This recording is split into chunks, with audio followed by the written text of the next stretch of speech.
Uma vida com propósitos. Autor Rick Warren. Propósito número 3. Você foi criado para se tornar semelhante a Cristo. Deixem que as raízes de vocês se aprofundem nele e extraiam dele a nutrição. Cuidem de continuar a crescer no Senhor e tornem-se fortes e vigorosos na verdade, e que a vida de vocês transbordem de alegria e gratidão por tudo quanto ele tem feito. Colossenses 2:7. Dia 22. Criado para se tornar semelhante a Cristo. Deus sempre soube o que estava fazendo.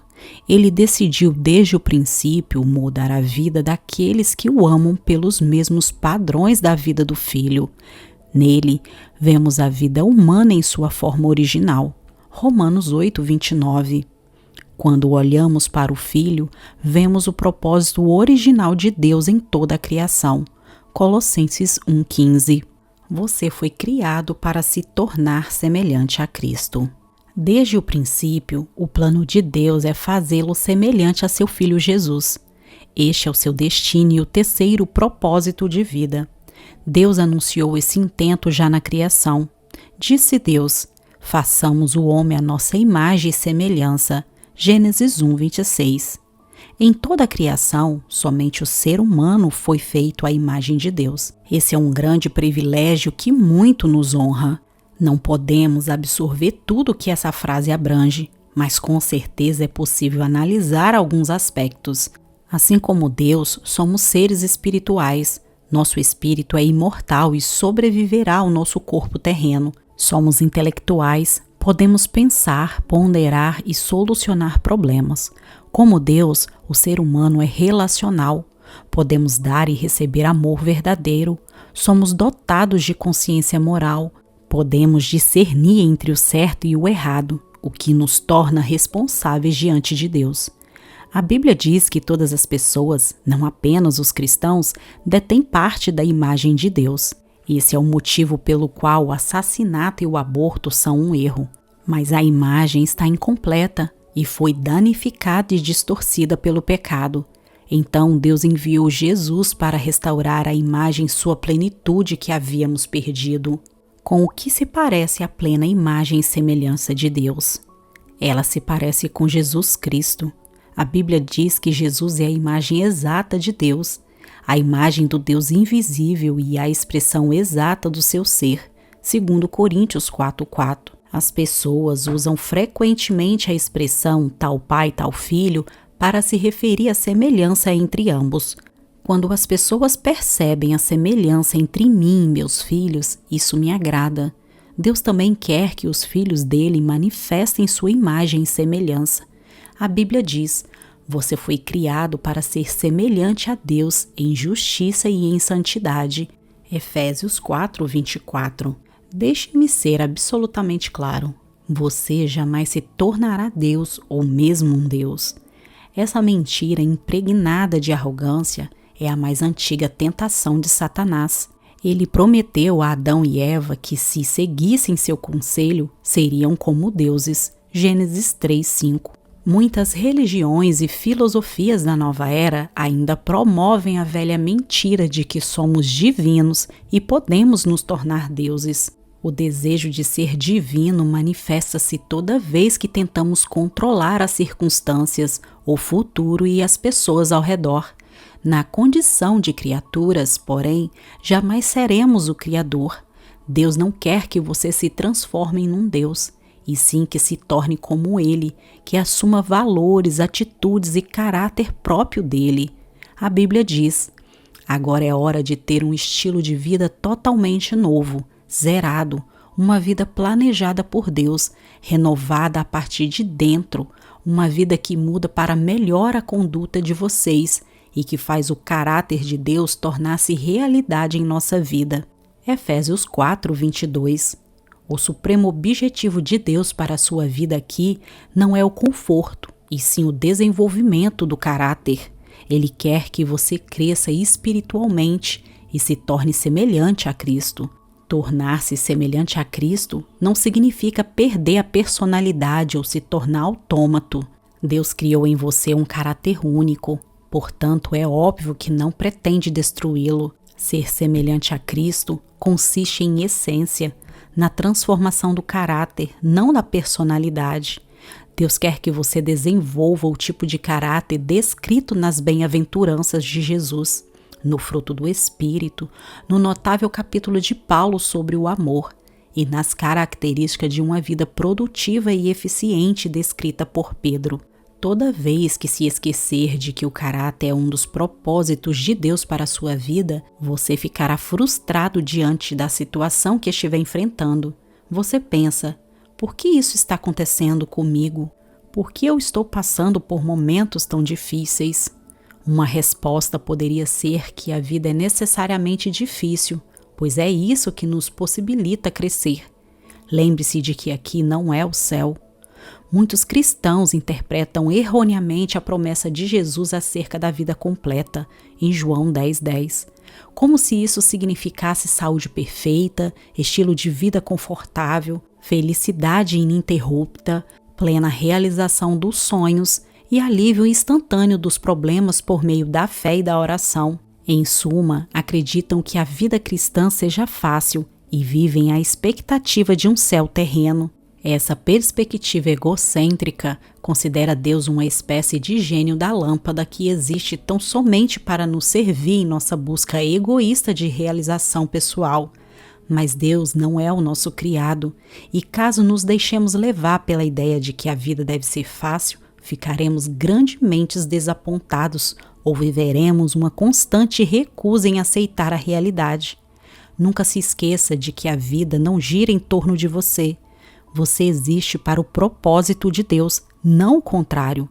Por que Deus lhe proporcionaria um céu aqui, quando Ele planejou o verdadeiro céu para você na eternidade? Deus concede nosso tempo aqui para construirmos e fortalecermos nosso caráter para viver no céu. A obra do Espírito Santo de Deus em você. É tarefa do Espírito Santo produzir um caráter semelhante ao de Cristo em você. A Bíblia diz: à medida que o Espírito do Senhor trabalha em nós, tornamo-nos mais e mais semelhante a Ele e refletimos a sua glória ainda mais, segundo Coríntios 3,18.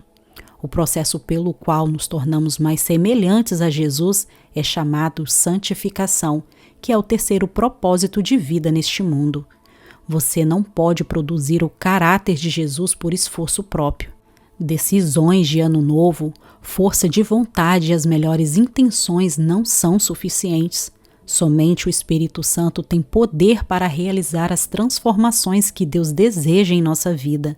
A Bíblia diz: Deus está operando em vocês, dando-lhes o desejo de obedecer-lhe e a capacidade de fazer o que lhe agrada. Filipenses 2,13.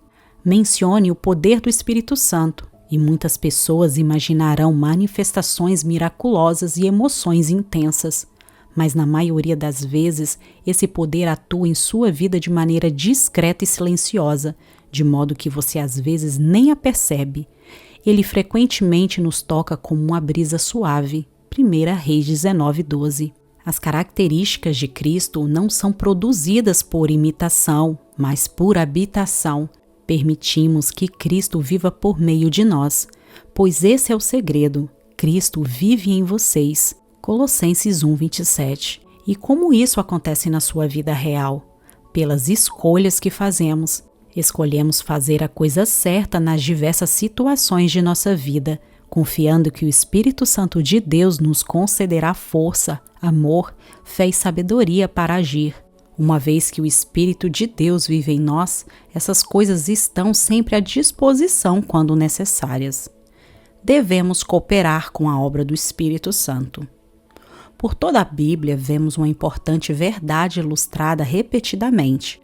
O Espírito Santo libera poder no momento em que você dá um passo de fé.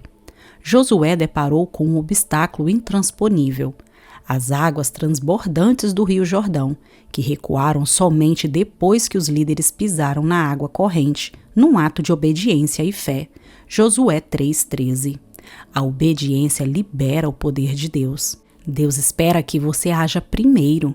Não espere sentir-se poderoso ou confiante. Siga adiante na sua fraqueza, fazendo as coisas certas a respeito de seus medos e sentimentos.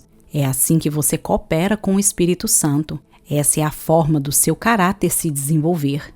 A Bíblia compara o crescimento espiritual a uma semente, a uma edificação e a uma criança que se desenvolve. Cada metáfora exige uma participação ativa. Sementes devem ser plantadas e cultivadas. Edificações devem ser construídas. Elas não aparecem do nada e crianças devem comer e se exercitar para crescer. Embora o esforço não tenha efeito para a salvação, ele está relacionado com o crescimento espiritual. Pelo menos em 8 ocasiões no Novo Testamento, nos é dito para fazermos todo o esforço em nosso crescimento, até nos tornarmos semelhantes a Jesus. Você não pode apenas ficar esperando que isso aconteça. Paulo explica em Efésios 4, 22 ao 24, as 3 coisas que devemos fazer para nos tornar semelhantes a Cristo. Em primeiro lugar, devemos abandonar nossa antiga maneira de agir. Agora é hora de ter um estilo de vida totalmente novo, zerado, uma vida planejada por Deus, renovada a partir de dentro. Efésios 4, 22. Em segundo lugar, devemos mudar o nosso pensamento. Deixe que o Espírito transforme sua maneira de pensar. Efésios 4, 23. A Bíblia diz que somos transformados pela renovação da nossa mente. Romanos 12, 2. A palavra grega para transformado, metamorfoses, usada em Romanos 12, 2 e 2 Coríntios 3, 18, é hoje aplicada para descrever a fantástica metamorfose sofrida pela largata ao se tornar uma borboleta. É uma bela descrição do que acontece espiritualmente conosco, quando permitimos que Deus dirija nossos pensamentos. Somos transformados de dentro para fora, tornamo-nos mais belos e sendo liberados para voos mais altos. Em terceiro lugar, precisamos assumir o caráter de Cristo ao desenvolver hábitos novos e dignos de Deus. O caráter é basicamente a soma dos hábitos, é como você habitualmente age. A Bíblia diz que devemos revestir-nos do novo homem criado para ser semelhante a Deus em justiça e em santidade, provenientes da verdade. Efésios 4, 24.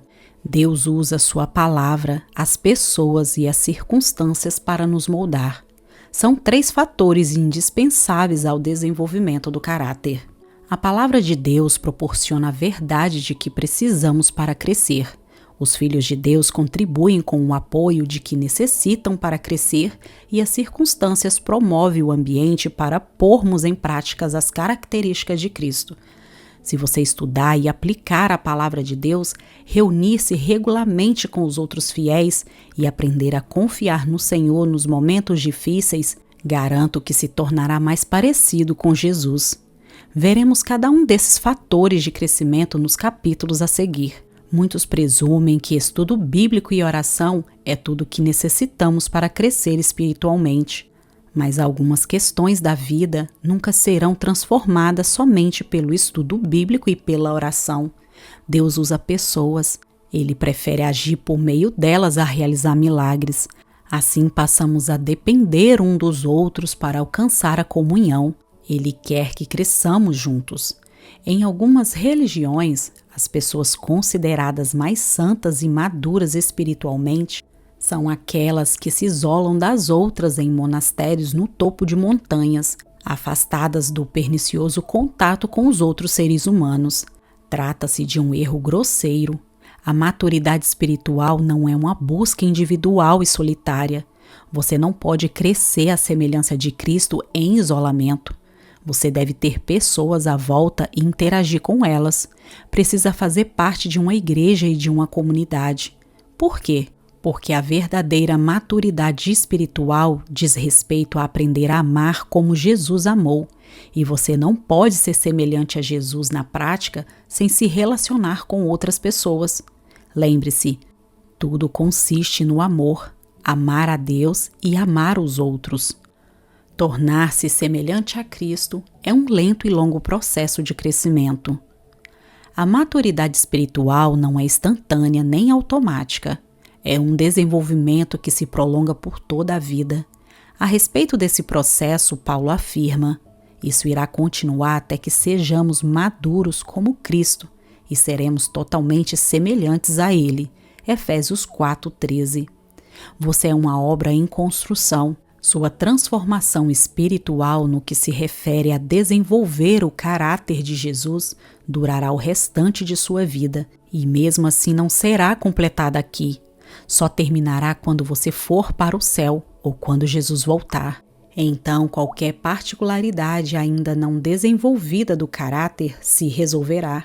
A Bíblia diz que quando finalmente formos capazes de ver Jesus com perfeição, vamos nos tornar perfeitos como Ele. Não podemos sequer imaginar como seremos quando Cristo voltar.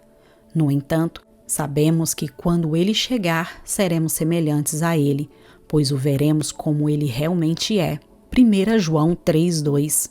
Grande parte das confusões na vida cristã tem origem no desenvolvimento da simples verdade de que Deus está muito mais interessado em edificar o nosso caráter que em qualquer outra coisa. Preocupamo-nos quando Deus parece silencioso a respeito de determinados assuntos como: que carreira devo escolher? A verdade é, existem muitas carreiras diferentes que podem estar de acordo com a vontade de Deus para a sua vida. O que mais importa para Deus é que, seja qual for a sua escolha, você a desempenhe com a postura de Cristo. 1 Coríntios 10:31. Deus está muito mais interessado em quem você é do que no que você faz. Somos seres humanos, não fazeres humanos. Deus se preocupa muito mais com seu caráter que com a sua carreira, porque você levará seu caráter para a eternidade, mas não a carreira. A Bíblia adverte: não se ajustem demais à sua cultura a ponto de não poderem pensar mais. Em vez disso, concentrem-se a atenção em Deus. Vocês serão mudados de dentro para fora. Descubram o que Ele quer de vocês e tratem de atendê-lo. Diferentemente da cultura dominante que sempre os arrasta para baixo, ao nível de imaturidade, Deus extrai o melhor de você e desenvolve em você uma verdadeira maturidade. Romanos 12:2. É preciso tomar uma decisão contra sua formação cultural para que você possa se concentrar em se tornar cada dia mais semelhante a Jesus. Caso contrário, outras forças, amigos, pais, colegas de trabalho e a cultura estabelecida tentarão moldá-lo à imagem delas. Lamentavelmente, uma rápida análise de diversos livros cristãos de sucesso revela que muitos fiéis abandonaram a finalidade de viver para o cumprimento dos grandes propósitos de Deus para se dedicar a obter estabilidade emocional e realização pessoal. Isso é narcisismo, não discipulado. Cristo não morreu na cruz apenas para que pudéssemos levar uma vida equilibrada e confortável. O propósito de Cristo é muito mais profundo. Ele deseja nos tornar semelhantes a Ele antes de nos levar para o céu. Esse é o nosso grande privilégio, nossa responsabilidade direta e nosso destino final. Dia 22, pensando sobre o meu propósito de vida. Tema para reflexão. Fui criado para me tornar semelhante a Jesus. Versículo para memorizar. Conforme o Espírito do Senhor trabalha em nós, tornamo-nos mais e mais como Ele e refletimos ainda mais a sua glória. 2 Coríntios 3:18. Pergunta para meditar: em que área de minha vida preciso hoje rogar pela operação do Espírito Santo para me tornar mais semelhante a Cristo?